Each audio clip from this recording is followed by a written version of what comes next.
यानी क्या हो जाएगा n into n plus 1 divided by 2। Clear. अब ये जो माइनस में 1 है ये कितने हैं टोटल काउंटिंग में, क्योंकि n तक जा रहे हैं तो ये काउंटिंग में कितने थे, माइनस के 1 n टाइम्स थे, तो ये क्या बन जाएगा माइनस n, क्या आएगा साथ में माइनस n। क्लियर, इतना हो गया। फिर हमने क्या देखा था सैंडविच में कि जो f ऑफ x है उस पे लिमिट अप्लाई करें और जो मेरा hx है उस पे लिमिट अप्लाई करें। अगर वो दोनों इक्वल आ गए तो इसकी भी वैल्यू वही होगी। ठीक है, यानी कि अब इन पे क्या करके देखते हैं लिमिट अप्लाई। अभी वैसे ये n स्क्वायर से डिवाइड करना रहता है एक्चुअल में, ध्यान रखना, तो इसके पूरे के डिवाइड में n स्क्वायर भी है इधर, सेम ऐसे इधर भी मेन डिवीजन में कौन है n स्क्वायर, कौन है n स्क्वायर। क्लियर। अब इस पे करेंगे लिमिट अप्लाई। पहले लेफ्ट हैंड साइड वाली पे कर लेते हैं limit n tends to infinity, यानी f ऑफ x पे अप्लाई कर रहे हैं। अगर इस पे अप्लाई करेंगे तो इस टर्म को पहले, अगर इसको मैं एलसीएम ले लूं यहां पे, ठीक है, क्लियर, या इसको डायरेक्ट करोगे, चलो डायरेक्ट करते हैं, दोनों पे सेपरेट रख लेंगे। x into n square plus n divided by 2n square, और साथ में क्या आ गया माइनस 1 बाय n स्क्वायर। इस n स्क्वायर को मैंने एक बार इसके नीचे लिख दिया, एक बार इसके नीचे लिख दिया। क्लियर। अब अगर मैं इस x को अंदर मल्टीप्लाई करता हूं यहां पे, तो टर्म क्या बन जाएगी मेरी, limit n tends to infinity n square x plus n x divided by 2n square minus, इससे एक को कैंसिल कर दिया 1 बाय n, ये आ गई मेरी वैल्यू। अब अगर इसको हम देखें तो डायरेक्ट लिमिट अप्लाई करेंगे तो ये क्या बनेगी, इंफिनिटी बाय इंफिनिटी फॉर्म बनेगी। ठीक है, इंफिनिटी बाय इंफिनिटी फॉर्म बन रही है तो हम क्या चेक करते हैं कि न्यूमरेटर और डिनोमिनेटर की डिग्री क्या है, इन दोनों की डिग्री क्या है, क्योंकि वेरिएबल कौन है यहाँ पे, लिमिट किस पे है, n पे है, तो n को देखेंगे ना कि x को देखेंगे। n स्क्वायर है, यहाँ पे भी n स्क्वायर है, डिग्री सेम है, तो वैल्यू क्या आती है, उनका कोफिशिएंट, दोनों का कोफिशिएंट। n स्क्वायर का कोफिशिएंट क्या है x, और यहाँ पे n स्क्वायर का कोफिशिएंट क्या है 2। बाकी जो भी टर्म्स होंगी वो सारी क्या बन जाएंगी, जीरो बन जाएंगी। क्या बन जाएंगी, जीरो, यानी ये टर्म भी जीरो हो जाएगी, मतलब इस पूरी वैल्यू से तो ये आ गया x बाई 2। अगर 1 बाई n पे लिमिट अप्लाई करेंगे तो वो भी क्या बनेगा, जीरो, यानी फाइनली यहां से क्या आ गया मेरे पास x बाय 2। फर्स्ट लिमिट की वैल्यू क्या आ गई, x बाय 2।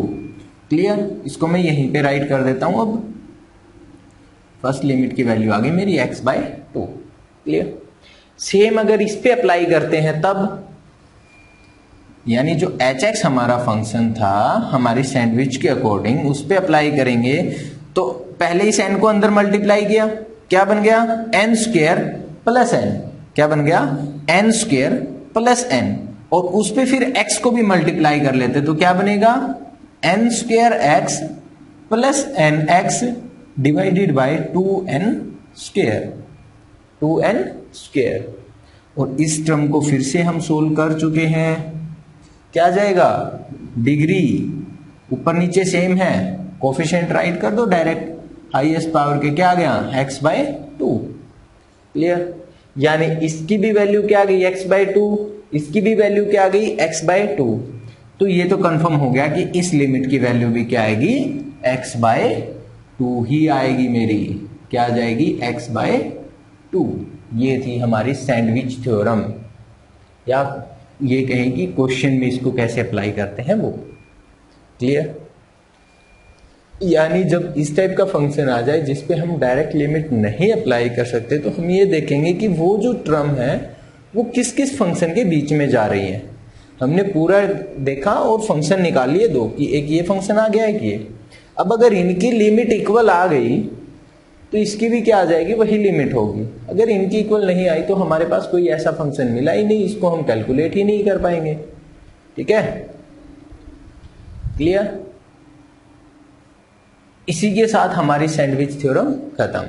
ओके, एक एग्जाम्पल और ट्राई करते हैं आज के लिए, बाकी करेंगे फिर कल वाले लेक्चर में, क्योंकि आज जो हमारा वो थ्योरेटिकल पोर्शन जो वो फिनिश हो जाएगा। ठीक है, फिर कल करेंगे एचटेट के प्रीवियस ईयर के क्वेश्चंस को डिस्कस। ओके, तो ध्यान रखना, एक तो आप कल का लेक्चर जरूर अटेम्प्ट करने वाले हैं, सॉरी जरूर देखने वाले हैं। सेकंड, वीडियो को अगर लाइक शेयर नहीं किया है तो जल्दी से लाइक शेयर भी कर दीजिए भाई। आज तो आप लोगों को सैंडविच खिला दिया, आज तो लाइक शेयर कर ही सकते हो, है ना। ये एग्जाम्पल है भाई, कल जो हमने टॉपिक किया था उस पे है। ठीक है, एक रह गया था अच्छा सा एग्जाम्पल, इसलिए आज डिस्कस कर रहे हैं। क्या था, if limit x tends to 0 this one function raise to power 1 by x is equal to 2b sine square theta. इसके इक्वल है 2b साइन स्क्वायर थीटा के इक्वल है। साथ में मेंशन है कि b जो है वो क्या है, ग्रेटर देन 0 है। थीटा जो है वो लाइज करता है किसमें, -पाई टू पाई पे। तो मुझे बताना है कि जो मेरे थीटा की वैल्यू है वो क्या आएगी। क्या बताना है मुझे कि जो मेरे थीटा की वैल्यू है वो क्या आएगी। क्लियर। अगर इसको हम सोचें तो देखो, जैसे ही मैंने x टेंस टू 0 पुट किया, ये टर्म 0 तक जा रही है। क्लियर। और जो ओवरऑल टर्म है वो किस पे जा रही है, 1 पे जा रही है। 0 पुट करते ही ये वाली टर्म किस पे जा रही है, इंफिनिटी पे। यानी 1 रेज टू पावर इंफिनिटी वाला क्वेश्चन तो हमारा बिल्कुल बन रहा है। क्लियर। अगर ये क्वेश्चन उस टाइप का बन रहा है तो यहां पे एफ ऑफ एक्स मेरा क्या हो गया, क्योंकि जब हम इसको सोल्व करेंगे तो हम क्या लिखेंगे, e raise to power limit x tends to 0 f of x. F of x कौन हो जाएगा, x into log of 1 plus B square. ये क्या हो गया, एफ ऑफ एक्स। इंटू में क्या आएगा मेरे पास, जी एक्स। इंटू में क्या आएगा, जी एक्स। क्लियर। x से x क्या हो गया, कैंसिल। x से x क्या हो गया, कैंसिल। क्लियर। अब देखो, अगर x से x कैंसिल हो गया तो क्या अब इस टर्म में कोई x बचा है, नहीं बचा। इट मीन्स लिमिट का काम भी क्या हो गया, खत्म। लिमिट का काम भी क्या हो गया, खत्म। क्या आ गया मेरे पास, e raise to power log of 1 plus B. Clear. और e और log क्या होते हैं, एक दूसरे के इनवर्स होते हैं, यानी ये कट जाएंगे एक दूसरे से। तो लेफ्ट जो ये टर्म थी, इसको सोल्व करने से मेरे पास क्या आ गया, 1 प्लस बी स्क्वायर। मेरे इस लिमिट की वैल्यू क्या आ गई, 1 प्लस बी स्क्वायर। बट इसने क्या कहा कि नहीं, लिमिट की वैल्यू तो ये है, इसने दे रखी है कि लिमिट की वैल्यू क्या है, 2b साइन स्क्वायर थीटा। क्या है, 2b sine square theta. Clear. अब यहां से हम थीटा की वैल्यू कैसे निकाल लें, बस यही क्वेश्चन है ये। इससे पहले वाला क्वेश्चन तो मुझे पता था कि यहां तक तो आप इजीली पहुंच जाए, इसके बाद हमें एक एक्स्ट्रा स्टेप सोचना पड़ता है। इसलिए मैंने इस क्वेश्चन को आज के लिए चूज किया कि अब मैं साइन स्क्वायर थीटा की वैल्यू कैसे निकालूं।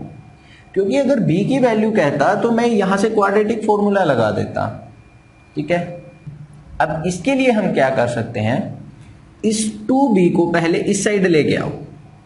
2b को पहले इस साइड लेके आओ, यानी 1 plus B square by 2b।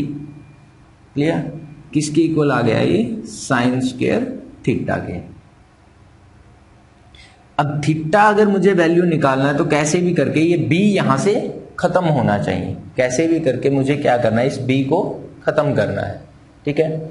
अगर b को खत्म करना है तो मैं 2 को एज इट इज रखता हूं, b से ऊपर नीचे दोनों, ऊपर वाली दोनों टर्म को डिवाइड कर देता हूं। b से ऊपर वाली दोनों टर्म को मैं क्या कर देता हूं, डिवाइड। यानी क्या बन जाएगा, 1 by B plus B divided by 2। Clear. 1 के नीचे b आ गया, b स्क्वायर के नीचे b आ गया, वो एक कैंसिल हो गया, यानी क्या आ गया, 1 by B plus B divided by 2। किसके इक्वल आ गया ये, साइन स्क्वायर थीटा के। क्लियर। अब क्या इस टर्म को मैं √1 लिख सकता हूं। लेफ्ट हैंड जो टर्म है इसको मैं क्या बोल सकता हूं कि ये क्या मेरी √1 है, और √1 की वैल्यू क्या होती है, 1 ही होती है। ठीक है। क्या मैं इसको ऐसे बोल सकता हूं, हो सकता है किसी को कंफ्यूजन आ जाए। अब सुनिए बात कि क्या कहा मैंने। ये जो टर्म है, क्या मैं ये बोल सकता हूं कि ये किस में है? अर्थमेटिक मीन है। 1/b और b दो टर्म थी मेरे पास, उन दोनों को ऐड करके मैंने 2 से डिवाइड किया, तो ये क्या है? अर्थमेटिक मीन है। क्लियर? क्या ये अर्थमेटिक मीन? हमें पता है कि जो अर्थमेटिक मीन है वो हमेशा ग्रेटर देन और इक्वल होता है ज्योमेट्रिक मीन के। किसके इक्वल होता है? ग्रेटर देन और इक्वल होता है। अर्थमेटिक मीन ग्रेटर देन और इक्वल होता है ज्योमेट्रिक मीन के। क्लियर? अगर मैं इन दो टर्म का ज्योमेट्रिक मीन निकालना चाहूं तो मैं कैसे निकालूंगा? दोनों की प्रोडक्ट और उसके ऊपर स्क्वायर रूट। दोनों की प्रोडक्ट और उसके ऊपर स्क्वायर रूट। बी से बी हुआ कैंसिल, क्या आ गया मेरे पास? 1। 1 का स्क्वायर रूट क्या होता है? 1। 1 का स्क्वायर रूट क्या होता है? 1। यानी कि जो ये 1 आएगी, जो मेरी साइन स्क्वायर आएगी, क्या वो इस टाइप से लिख सकता हूं मैं? क्योंकि ज्योमेट्रिक मीन की वैल्यू मेरी क्या आई है? 1। और अर्थमेटिक, ये क्या था? अर्थमेटिक मीन, यानी इसकी वैल्यू या तो 1 से ग्रेटर होगी या इसके इक्वल होगी। क्लियर?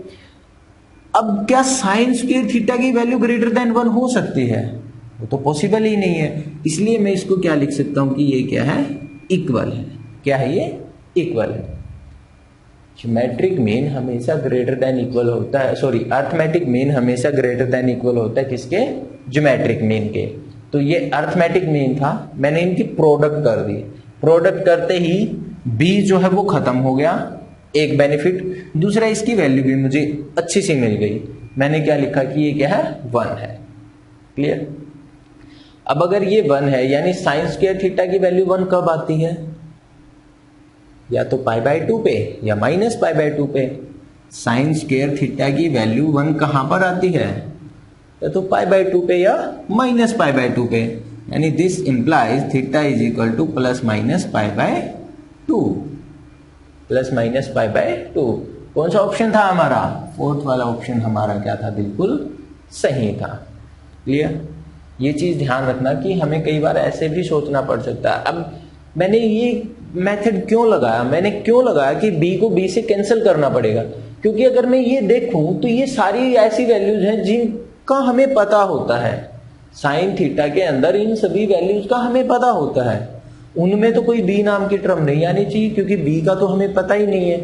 ठीक है? यानी कैसे भी करके ये b से b खत्म होना था। तो मैंने इसको डिवाइड में रखा, फिर मैंने देखा कि अर्थमेटिक मीन आ गया, तो इसको ज्योमेट्रिक मीन में हम इसको कन्वर्ट कर लेते हैं। ठीक है?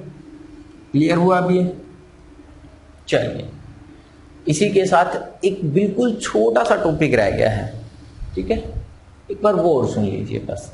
ओके? उसके बाद थ्योरी खत्म, फिर करेंगे कल डिस्कस प्रीवियस ईयर क्वेश्चंस पे। ओके? एक इंपॉर्टेंट सा नोट है भाई लास्ट, सुनिए क्या कहता है। हमने कहा था कि limit x tends to 0 sine x/x जो है ये किसके इक्वल होता है? 1 के इक्वल होता है। स्टैंडर्ड लिमिट में हमने ये पढ़ लिया था।